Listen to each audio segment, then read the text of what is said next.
Et dimanche, c'est le grand départ de l'édition 2023 de Paris-Nice. On le sait tous, on a un duel de titans, littéralement, qui nous attend. Avec au programme un duel entre Tadej Pogacar et Jonas Vingegaard. Du coup, je me suis dit, on va faire une vidéo pour essayer un petit peu de départager les deux. Pour essayer de savoir qui va remporter ce duel début mars. Bon, bien sûr, ça me paraît évident. Vous le savez, ils ne seront pas que deux au départ. Il y aura plein d'autres équipes. Faut forcément essayer de les empêcher, tout simplement, d'aller chercher la victoire finale. Hein. Il y a notamment du Romain Bardet pour DSM. Il y a David Gaudu chez Groupama FDJ.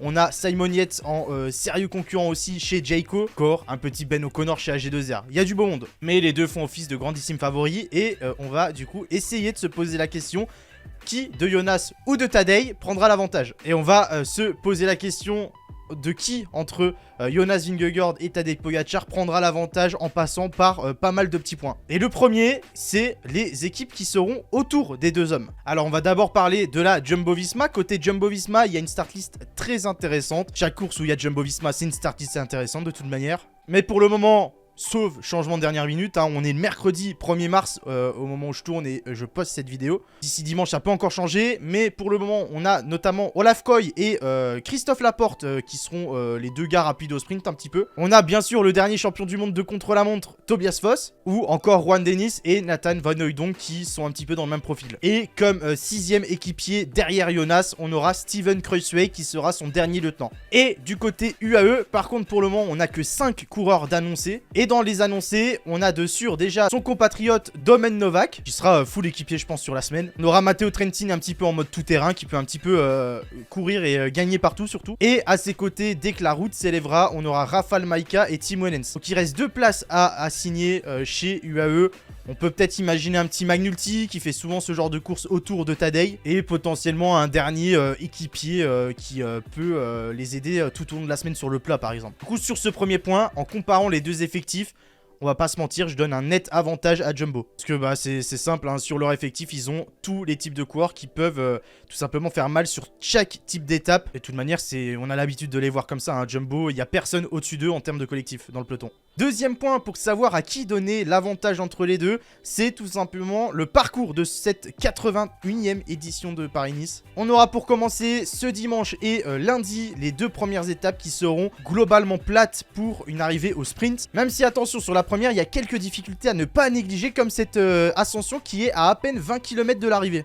Et puis, on va pas se mentir, on a encore tous cette image des 3 Jumbo, hein, Laporte, Roglic et Van Aert qui arrivent main dans main, côte à côte sur l'arrivée de la première étape de Paris-Nice l'an dernier. Ça peut y ressembler. Même si, pour cette année, j'ai vraiment du mal à voir Poga se faire piéger dans un coup pareil. On aura ensuite, le mardi, le fameux contre-la-montre de 32 km, le chrono par équipe qui a fait un petit peu parler en début d'année.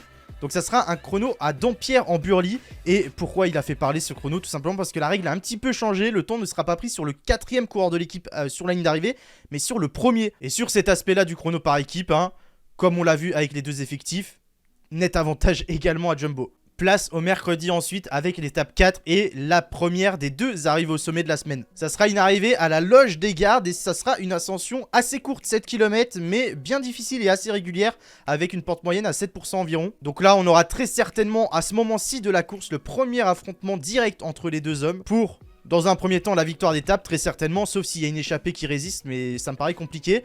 Et surtout pour la première prise de maillot jaune entre les deux. Parce que je vois pas l'un des deux prendre le maillot avant ça. Après ça, on aura 2 étapes pour baroudeurs. Les jeudis et vendredis où je dirais que de base, il ne devrait pas se passer non plus grand chose pour le général. Surtout sur la 5e. Par contre, sur la 6e, attention, il y a déjà un profil bien plus intéressant pour lancer des manœuvres. Et encore plus qu'on connaît le panache des deux et surtout de Poggi. Donc ça m'étonnerait pas de le voir tenter quelques petits coups d'éclat par moment. On aura enfin samedi l'étape reine de ce Paris-Nice, celle qu'on attend tous, avec l'arrivée au sommet du col de la Couillole et ses 17 km.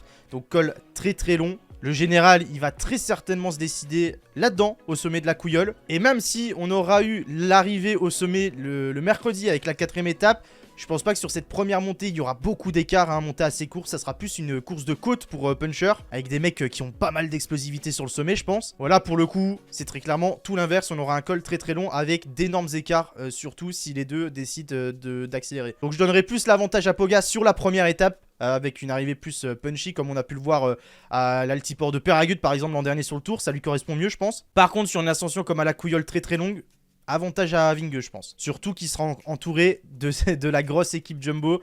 Ça peut faire la différence. On terminera enfin la semaine sur l'étape de Nice qu'on connaît tous, hein, c'est la classique. Où avec cette étape très très courte avec pas mal de difficultés qui s'enchaînent et l'arrivée sur la promenade des Anglais, c'est là qu'il y aura les derniers coups d'éclat. Si à ce moment-là de la course on aura très peu d'écart entre les deux, ça risque d'être explosif dans tous les sens. Et sur ce genre d'étape, je donne également l'avantage à Poga pour le coup. Bon, le troisième point qui nous donnera la course qu'on aura, c'est très clairement le scénario. Et il y en a plusieurs qui s'offrent à nous hein, pour cette semaine. Bon, ce qu'il faut à tout prix éviter côté Pogacar, pour moi, c'est ce qu'on a vu tout simplement sur le dernier Tour de France, c'est-à-dire que Jumbo et Vingegaard en l'occurrence prennent le maillot jaune assez tôt. Si ça arrive, on va très clairement, je pense, avoir le même scénario que l'an dernier en juillet.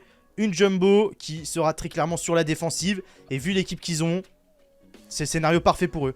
On l'a vu sur le dernier tour, hein, c'est une équipe qui est capable de contrôler la course et très longtemps sans se faire inquiéter. Donc attention.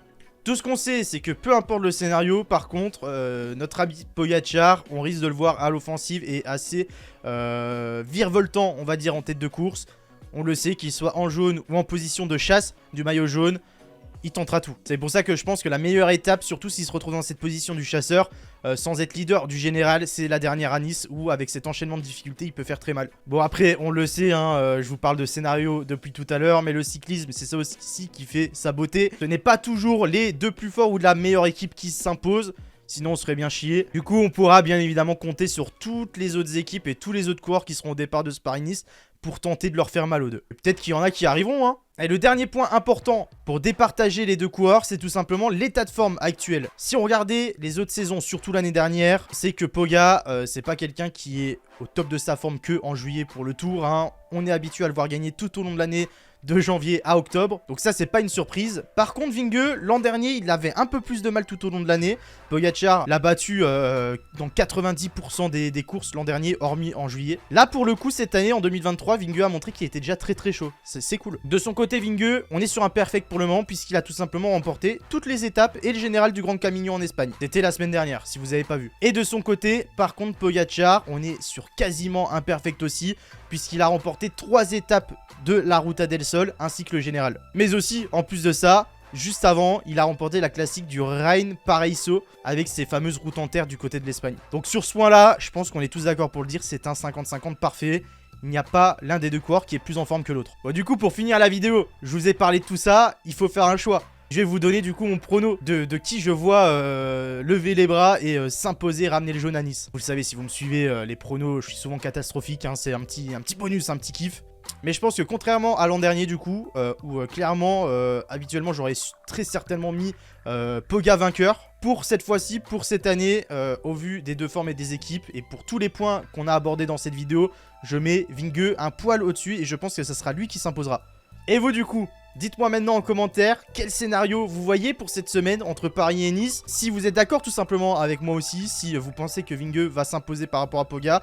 Enfin bref, faites-moi votre prono également en commentaire. Si aussi vous voyez peut-être aucun des deux s'imposer, c'est possible, ils sont pas tout seuls. Le but de cette vidéo c'était surtout de comparer les deux. Hein. Bien sûr d'autres coureurs peuvent gagner et heureusement. Mais là c'était vraiment le but de faire ce duel. Donc écoutez, si vous avez passé un bon moment en ma compagnie sur cette petite vidéo qui parle de Paris-Nice et des deux coureurs, bah n'hésitez pas à me le faire savoir, n'hésitez pas à lâcher un pouce bleu avant de partir, ça ferait très plaisir, à vous abonner également à la chaîne, c'est important. Et puis vous pouvez me retrouver sur mes différents réseaux, notamment Twitter, hein, là où on parlera la plupart du temps de la course. Donc voilà, je vous remercie et on se retrouve très vite pour de prochains contenus autour du cyclisme. Passez une bonne journée et à très vite, ciao ciao.